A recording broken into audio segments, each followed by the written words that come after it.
Imagine the wealthiest, most dazzling city in the ancient world. You probably picture these towering walls, hanging gardens, just markets completely overflowing with gold. Oh, yeah, absolutely. But the crazy thing is, this entire empire was built on this flat, arid patch of dirt that had basically zero natural resources. Right, literally nothing. No forest for timber, no silver mines. I don't think they even had stone for building. It was just mud in the Euphrates River. Just dirt and water. Exactly. So today on the Deep Dive, we are looking at how the ancient citizens of Babylon engineered this staggering wealth out of thin air.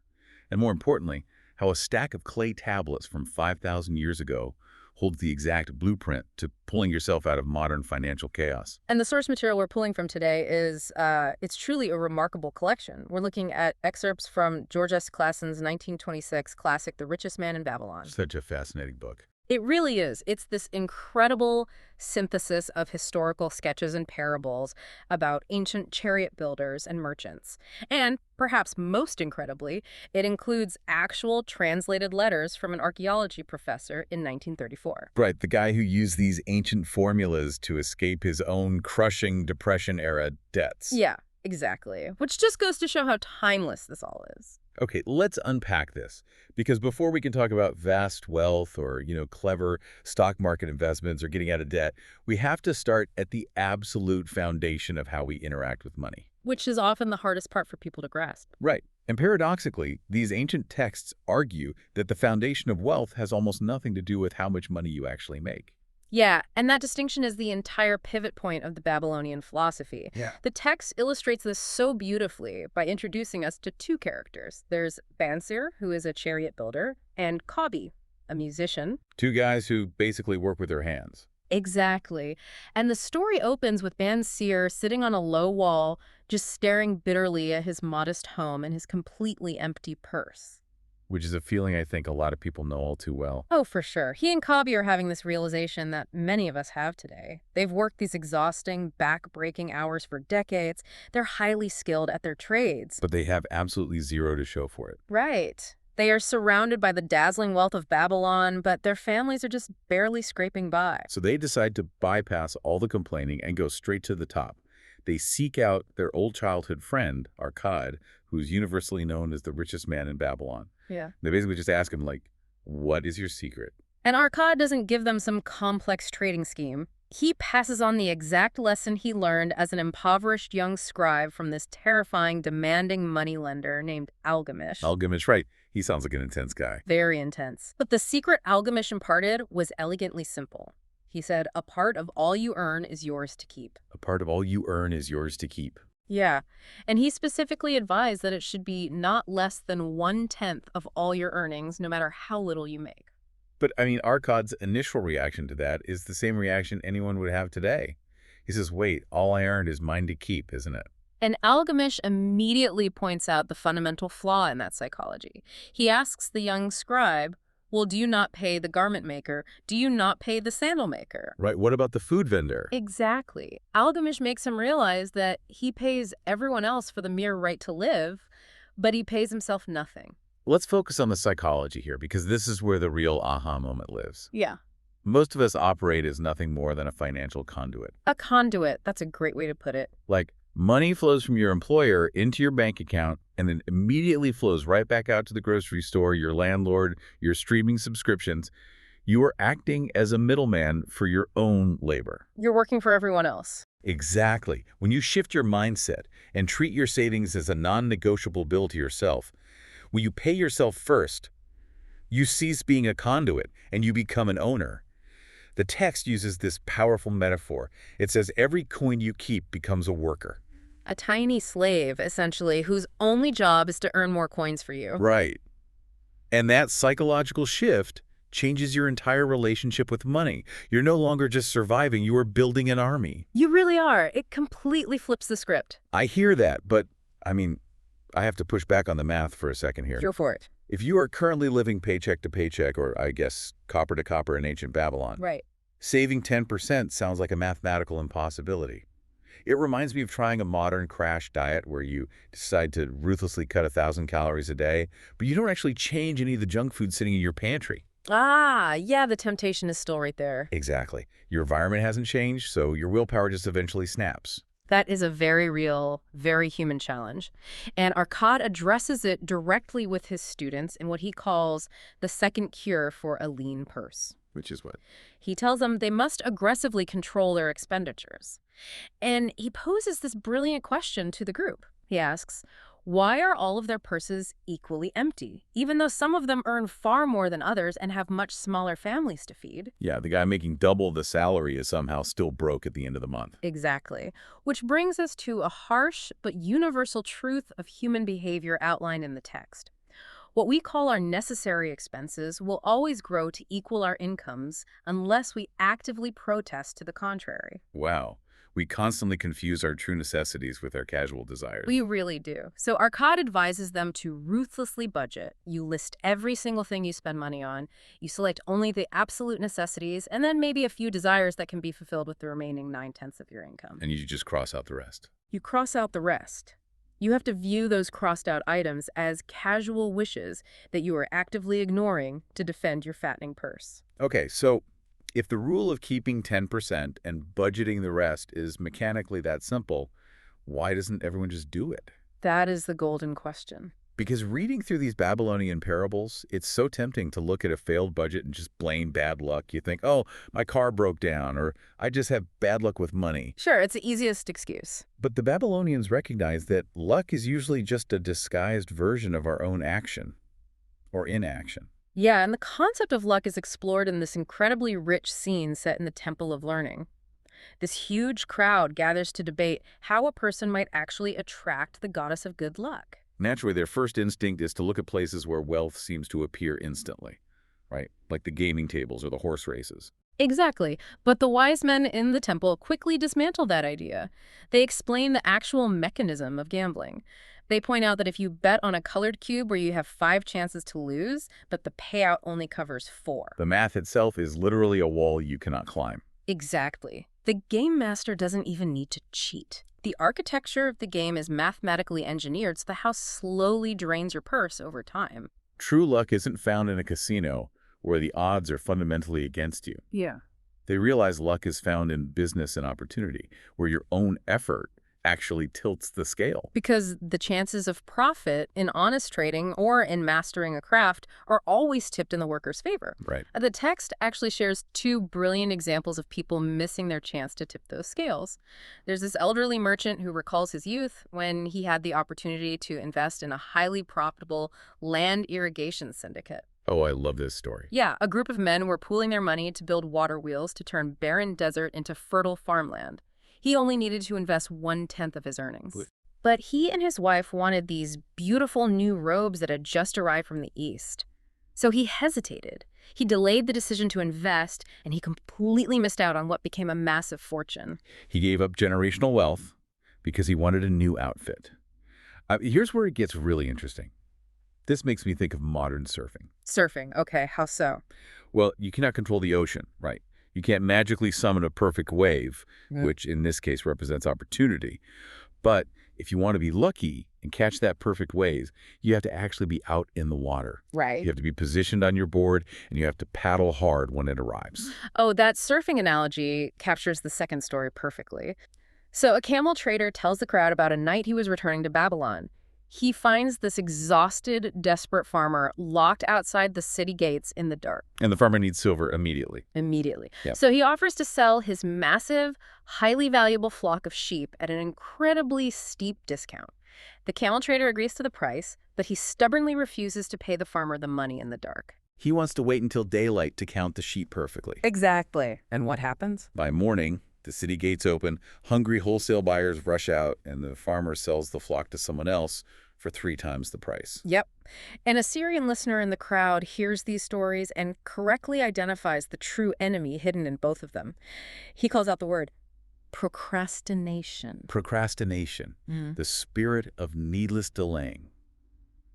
Just think about the last time you saw a great stock dip or like an amazing deal on a piece of equipment for your business, but you waited just 1 extra day to see if it would get cheaper. And you lost it. You lost it. That's the Babylonian definition of letting procrastination rob you of your luck. Mm. The core takeaway from the Temple of Learning is that men of action are favored by the goddess of good luck. You entice luck by accepting opportunity immediately when a wise bargain presents itself. You don't wait for daylight to count the sheep when the deal of a lifetime is standing right in front of you. All right, so let's say you conquer procrastination, right? Mm-hmm. You paddle hard, you catch the wave, and you actually start accumulating that 10%. You've got your army of golden slaves. Exactly. But once you have that money, you immediately face a new, incredibly dangerous temptation.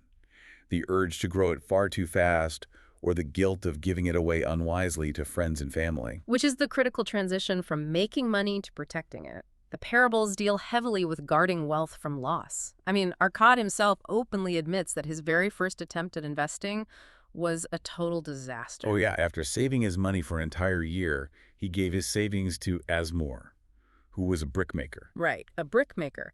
And Asmir was traveling to Tyre and promised to buy rare Phoenician jewels for Arkad so they could resell them back in Babylon for a huge profit. But Asmir is a brickmaker. He doesn't know anything about precious stones. Not a thing. So the Phoenicians see him coming from a mile away and sell him worthless bits of colored glass.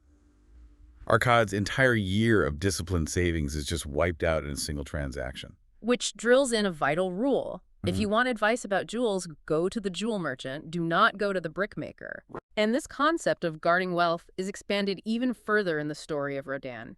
He's a spear maker who designs a new weapon and receives a massive reward of 50 gold pieces from the king. 50 pieces of gold. I mean, that is a life-changing, staggering amount of money for a spear maker. It's huge. But almost immediately, Rodan's sister pressures him to lend that gold to her husband, Araman, so Araman can become a rich merchant. And Rodan is terrified of losing his wealth, but he feels deeply guilty about saying no to his family. So he goes to Methon, the gold lender of Babylon, for advice. Methon is such a highly analytical character. He brings out his token box, which holds the physical collateral for his active loans. But before looking at the tokens, Methon tells Rodan a fable about an ox and an ass. Okay, lay it on me. So the ass tries to help the overworked ox by advising him to pretend to be sick the next morning. The ox takes the advice, and the farmer simply forces the ass to pull the heavy plow all day instead. So the ass ends up doing the ox's work. Exactly. Methon's moral is a warning. If you desire to help a friend, you must do so in a way that does not transfer their burdens onto your own shoulders. Well, and then Methon shows Rodan the actual tokens in his box. He pulls out a scarlet cloth left by an aristocrat caught in a tragic romance, a bone ring from a reliable farmer, a turquoise beetle from an arrogant youth. Yeah, he explains the actual mechanism of lending. He tells Rodan that lending your gold is only wise if it is backed by actual property you can seize, proven earning capacity, or a highly reliable guarantor. And Araman, the brother-in-law, has absolutely none of those things. He just has a dream of being a merchant. Exactly. So Methon warns Rodan against funding the fantastic, untested plans of inexperienced dreamers. He tells him, better a little caution than a great regret. Wait, I have to challenge this conservative approach for a second. All right, let's hear it. Isn't risk entirely necessary for reward?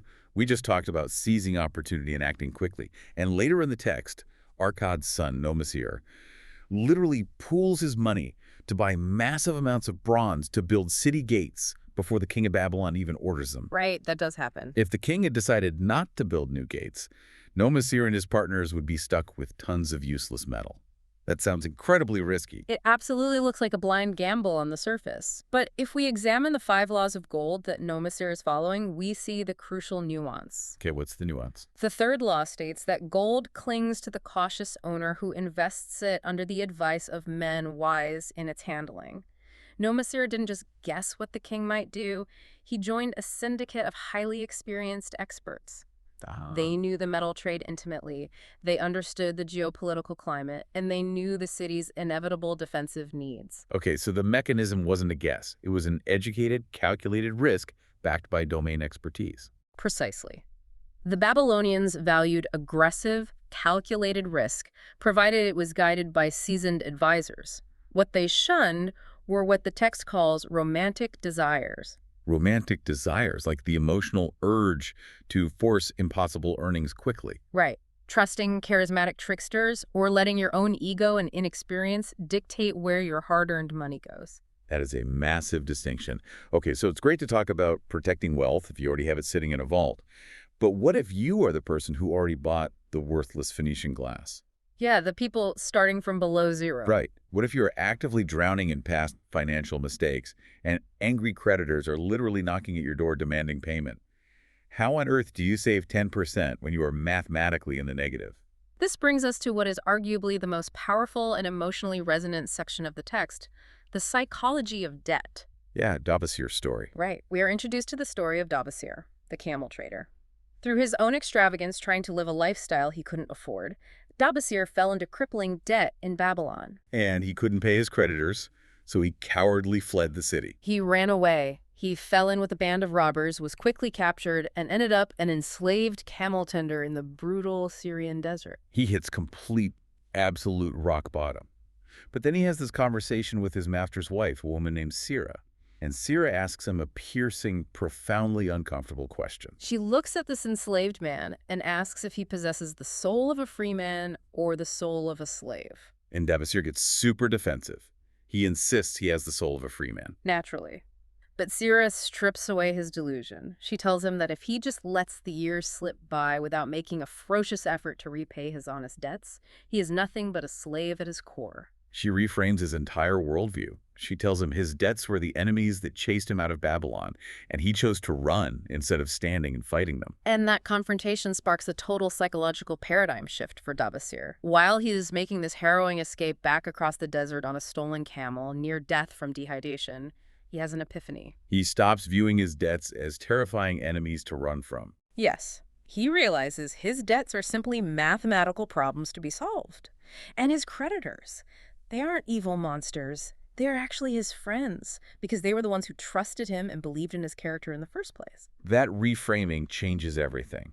He makes it back to Babylon, and he uses a very specific mathematical formula to dig himself out of the hole. The 7-20-10 rule. Right. He lives on 70% of what he earns. He still saves 10% for himself, honoring the rule to pay himself first. And he uses the remaining 20% to pay down his debts pro rata. Let's actually break down how pro rata works because it's brilliant. It really is. So if you owe your landlord 80% of your total massive debt and the local butcher 20%, you don't just throw random chunks of cash at whoever is yelling the loudest that month. Right, that just causes more chaos. Exactly. You take that dedicated 20% of your monthly income and you split it proportionally. 80% of that debt repayment money goes to the landlord, 20% to the butcher, and you do this every single moon. And the psychological effect this has on creditors is just magical. Even if a creditor is furious with you, taking that 20% and guaranteeing them a steady, predictable, transparent drip of income turns utter chaos into reliable order. And what's truly mind-blowing is that our source material includes literal historical proof of this method working in the modern era. We have a translated letter from 1934 written by Professor Alfred Shrewsbury. The archaeologist. Yeah, at a university in Nottingham, England. He was tasked with translating Babasir's newly discovered clay tablets. And the irony is that Professor Shrewsbury and his wife were drowning in massive debt themselves while translating these texts during the Great Depression. They were hiding from tradespeople, living in constant fear of a knock at the door. But Shrewsbury realizes the math is sound. He decides to literally apply Babasir's ancient 7-0-20-10 rule to his 1930s British life. He drafts a chart. He goes to his angry butcher, his baker, his landlord. He explains the pro rata math and promises them this strict 20% cut of his university salary. And it works. The creditors stop harassing him because predictable partial payments are infinitely better than unpredictable silence. Exactly. Within a few years, his Depression-era debts are entirely paid off. Yeah. And that 10% he kept aside for himself has grown into a profitable investment. It proves that human financial psychology hasn't changed in 5,000 years. The math of escaping a hole is eternal. It really is. However, to execute that 7-0-20-10 rule, you need a steady income. You need the 100% to divide up in the first place. Right. You actually have to be making money. Exactly. And to achieve that, the texts argue that you have to fundamentally reframe how you view your daily labor. We see this in the story of Shahrukh Nada, who is a wildly wealthy merchant prince.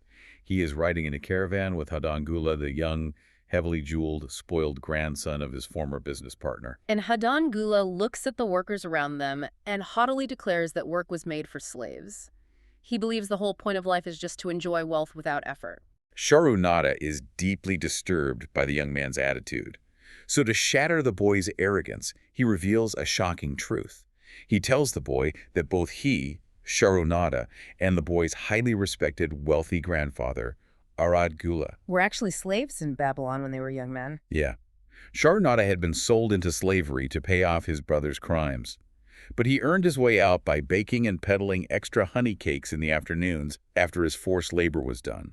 He eventually generated enough silver to buy his freedom, and then partnered with Arkad, who had used his own relentless work ethic to escape slavery and build a merchant empire in Damascus. Right. And Sharonada explains that he learned this perspective from a fellow slave named Megiddo. Megiddo taught him that work wasn't an enemy to be shirked, but a best friend that could build a ladder out of their desperate situation. Yes. Okay, I have to step in here and challenge this. I had a feeling you might. It is really easy to say, work hard and smile, when you are a modern CEO or a wealthy merchant. But these guys were literally enslaved, wearing bronze collars, facing death, carrying mud bricks on the city walls under the whips of overseers. It sounds incredibly bleak. Isn't this narrative of work is your best friend just a toxic hustle culture narrative projected backward in time to keep workers compliant? It is entirely fair to view it through that modern lens, but we really have to understand the specific historical and legal context of Babylonian society that the text operates within. Okay, what's the context? In ancient Babylon, the laws surrounding slavery were highly complex. Slaves could actually earn and keep their own independent money. They could own property. They could even enter into binding business partnerships, sometimes even with their own masters. Wow. So there was an actual legal mathematical mechanism for them to buy their way out of bondage. Yes. So when Megiddo the farmer says work is his best friend, he isn't suggesting you should blindly enrich a cruel master out of some misplaced loyalty. Oh, I see. The philosophy is deeply internal. Doing good work is about maintaining your own psychological dignity. It's about honing your marketable skills, building a reputation for reliability, and generating the actual silver required to purchase your freedom. Right, because if you shirk your duties, like another character in the story who tries to avoid hard labor, you just end up broken and dead on the city walls. Exactly. But if you embrace work, it becomes the literal engine that converts your time into your freedom. Work is the mechanism of agency. So what does this all mean? Let's tie this all together for you. If we pull all these ancient clay tablets and translated letters together, the blueprint is clear. You must pay yourself first, taking at least 10% of everything you earn, moving yourself from a mere conduit of money to an owner of wealth. You must beware of procrastination because luck is just a disguised version of swift action. You must guard your wealth by seeking out domain experts. Do not go to the brickmaker to buy jewels. Right. And you manage your past mistakes with the mathematical triage of the 7-0-20-10 rule. And above all, you treat your daily labor not as a miserable burden, but as the active vehicle to your own freedom. And the core realization here is that whether you are trying to escape the modern equivalent of slavery, which for many people is the crushing weight of credit card debt, Yeah, it really is. or you are trying to build a fortress of generational wealth, the laws of gravity governing money have not changed since men walked the dusty streets of Babylon. Which brings us to one final image from the text. There's this incredibly vivid scene of old Bansir, a grim, battle-scarred warrior standing guard on the massive walls of Babylon. The city is under a terrifying, relentless siege from Assyrian armies. And crowds of panicked citizens keep rushing up to him. Right, an old merchant terrified for his gold, a pregnant woman terrified for her child, a little girl. And to all of them, Bansir gives the exact same calm, unwavering answer. The walls of Babylon will protect you. And they do. The walls hold back the battering rams. Today, the walls of Babylon aren't made of baked mud and brick to keep out invading armies. Our modern walls are entirely psychological. They are the strict boundaries we set. They are the budgets we create in our own minds to protect ourselves against the relentless, invisible siege of modern consumerism, one-click shopping, and targeted advertising trying to empty our purses every single day. Which leaves you with one final question to think about. How strong are the walls guarding your own treasury today?